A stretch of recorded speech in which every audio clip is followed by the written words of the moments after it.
What's up, Green Bay Packers fans? Welcome back, and as always, thank you for joining me. My name is Paul Brettel. Before we turn our focus to the regular season, before those final roster cuts come in from the Green Bay Packers, we're going to take one last look at the preseason as I put together some noteworthy stats and numbers to know from the Packers' performance over those 3 games. So that's what we're going to discuss here today. But first, hit like on the video, hit subscribe on the YouTube channel. I greatly appreciate it. You can follow me on Twitter at Paul_Brettel. You can find all my work over at Packers Wire. So as I said, we're going to dive into some key numbers from the Packers' preseason performance. Most of these were gathered from Pro Football Focus. So let's dive in. First up, Jordan Love, as we know, didn't have any interceptions. PFF also didn't deem any of his throws turnover worthy, which is obviously really important.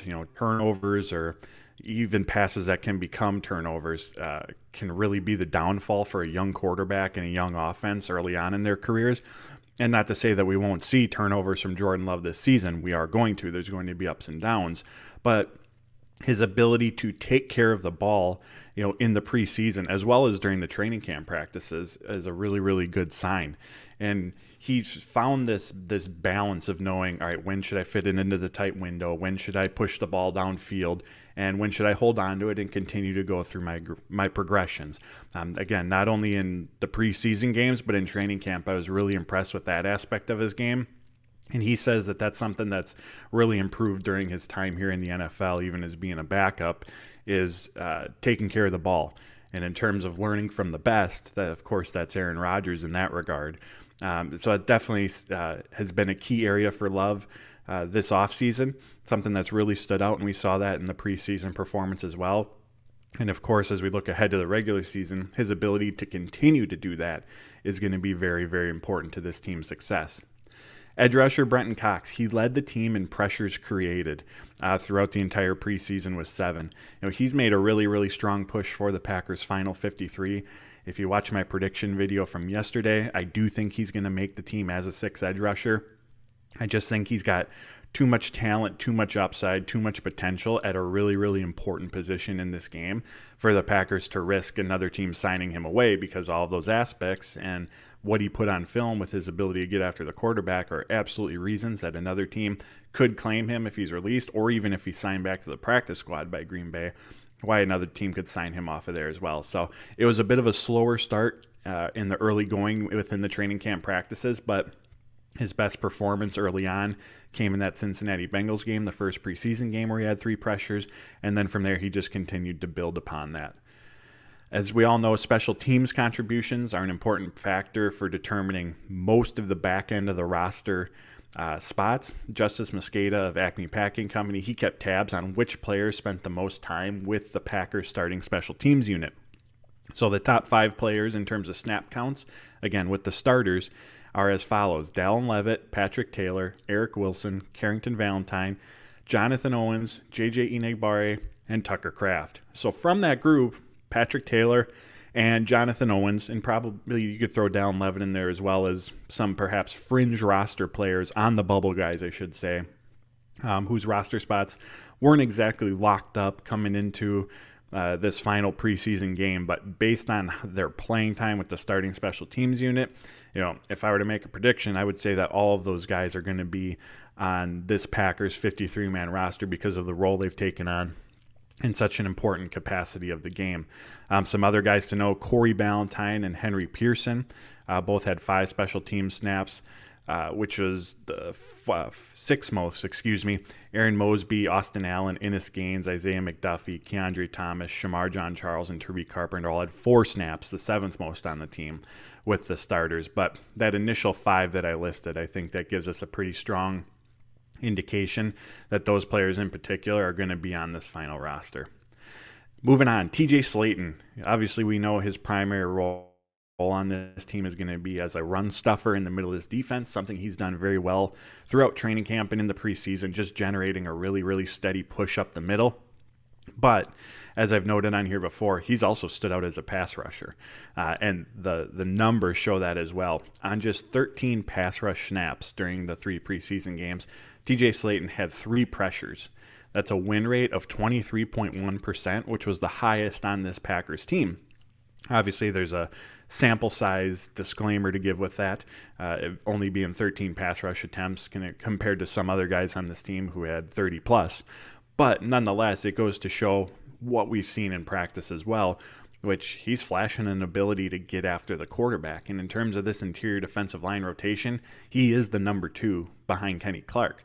Early on, when the Packers were in their, and when I say early on, I mean OTAs, off-season programs, when the Packers were in their nickel package on defense, and that comes with only 2 interior defenders, if it was a passing situation, it was Kenny Clark and Devontae Wyatt, get after the quarterback.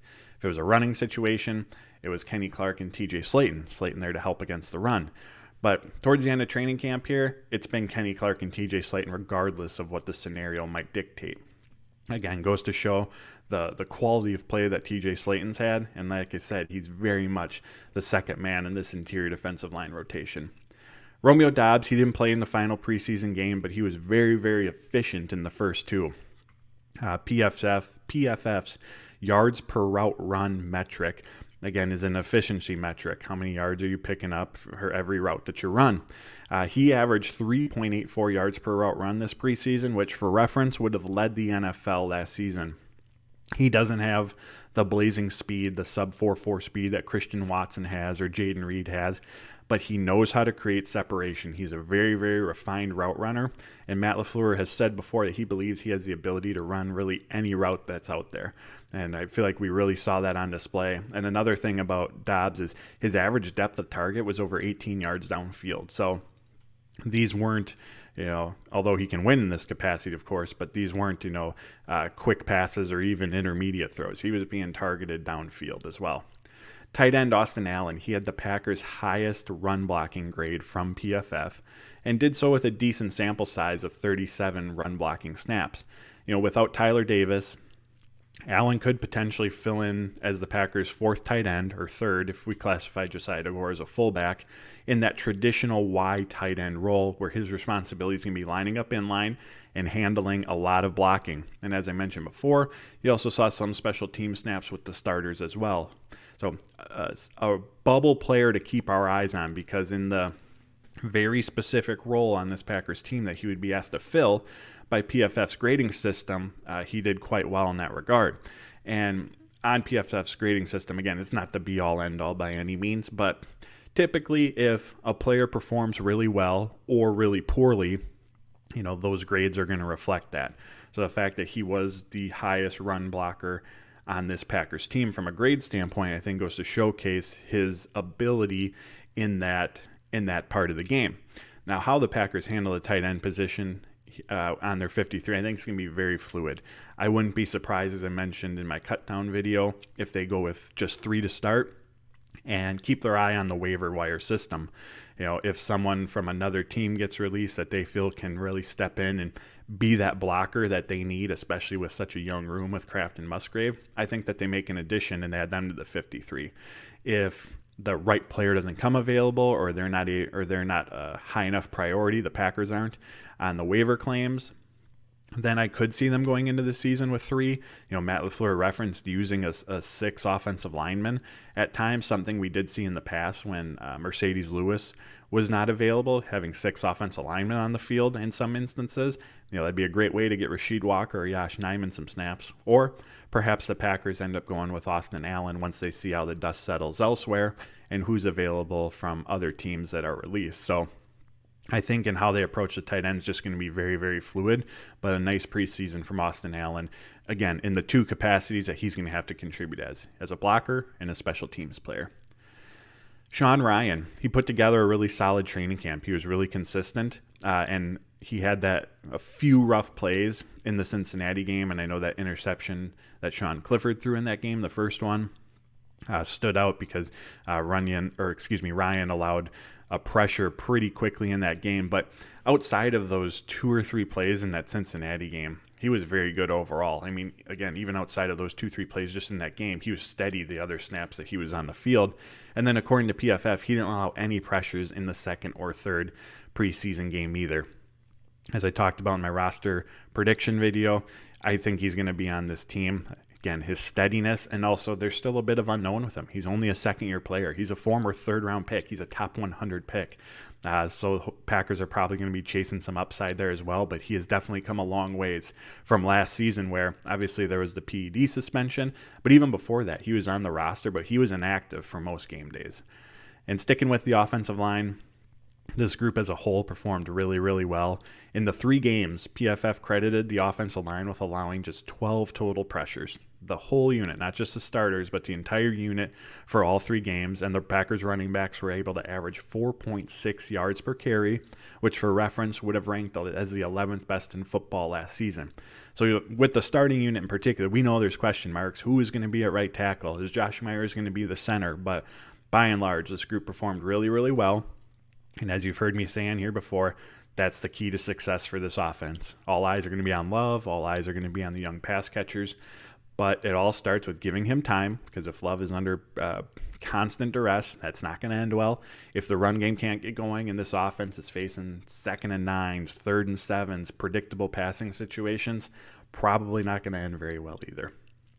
As we all saw, Carrington Valentine was dominant for the most part this preseason. He allowed just 6 receptions on 15 targets and made plays on the ball. He had 4 pass breakups and an interception. He also had 9 tackles, which was the second most on the team this preseason, and wasn't credited with any misses either. So just an all-around really solid performance. And the Packers are going to have to, you would think anyways with how he's playing, the Packers are going to look into have to finding him a way onto the field into the regular season. One potential way to do so is he took some slot snaps during the final preseason game, and he's a boundary cornerback. That's where he played at Kentucky. That's where he spent pretty much all his time here in training camp in the preseason. But if you're looking for ways to get your best players on the field, giving him some snaps inside would be one way to go about doing so if they feel that he can handle that responsibility. So saw some snaps there against Seattle, something to watch for moving forward. In a deep edge rusher room, it can be easy to forget about undrafted rookie Keyshawn Banks, but he played really well during training camp. We saw him get after the quarterback in the joint practices with New England, but where he really stood out in these preseason games was against the run. He totaled the most run stops on the team, which are plays that constitute a loss for the offense by PFF's definition, and his average depth of tackle was 0.3 yards, so basically right at the line of scrimmage. He's going to be a prime practice squad candidate for the Green Bay Packers. Honestly, if this was a year ago and he was having this type of performance, he could be, in the running for making a roster spot. But the depth of this group has greatly improved this season, and Banks performed really well against the run, which as a group, the edge rusher unit as a whole, is an area where they're going to have to really improve upon. Obviously, getting Rashawn Gary back is going to really help, but this group has to be better against the run, and I think overall they were this preseason. Of course, we got to see them carry it into the regular season, but they did a good job of not letting the ball carriers get outside, be able to turn upfield, forcing them back into the middle where their interior defenders are. Emmanuel Wilson, he had 5 rushes of 10 or more yards, and that was tied for the most in all of out of all running backs in the preseason. He displayed very good vision, just had really good feel for knowing where to go with the ball as a ball carrier. And although he's likely going to end up as a practice squad player, as Matt LaFleur said, he's got to continue to work on his consistency as a blocker, which we did see him get more attempts in, and he had a really nice stunt pickup that the Seahawks ran on their defensive front to give Jordan Love time to complete a pass. Also has to become more refined as a special teams player, which, as we all know, are the key aspects in determining who this Packers third running back was going to be this season. Matt LaFleur also mentioned on a couple of occasions that just needs to get his conditioning in a better place as well. So a terrific preseason for him, earned his way onto the practice squad as an undrafted rookie from a Division II school. Again, looked very, very natural as a ball carrier, and that showed again in this number here with his ability to rip off some chunk yards. Again, 5 rushes of 10 or more yards, tied for the most in the preseason. Love was on the field for 37 passing plays during the preseason, and 7 of those went to Luke Musgrave. He's going to be a big factor in this offense right away, and especially over the middle of the field. His size, his speed, it's going to make him a big play threat. It's going to create mismatches. We've seen him lined up on the boundary against cornerbacks because he just has that speed, that size over the middle of the field coupled with that speed. That's going to be a tough matchup, and it's going to give him the opportunity to get the ball into space, create some yards after the catch abilities. And while there's big play potential for Luke Musgrave that he's going to bring, his presence is going to create opportunities for others.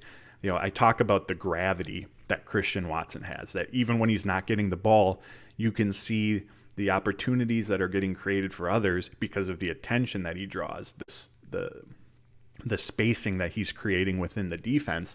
And I think Luke Musgrave can have a similar impact at the tight end position for those reasons, which again will open up opportunities for others to make some big plays in this passing game as well.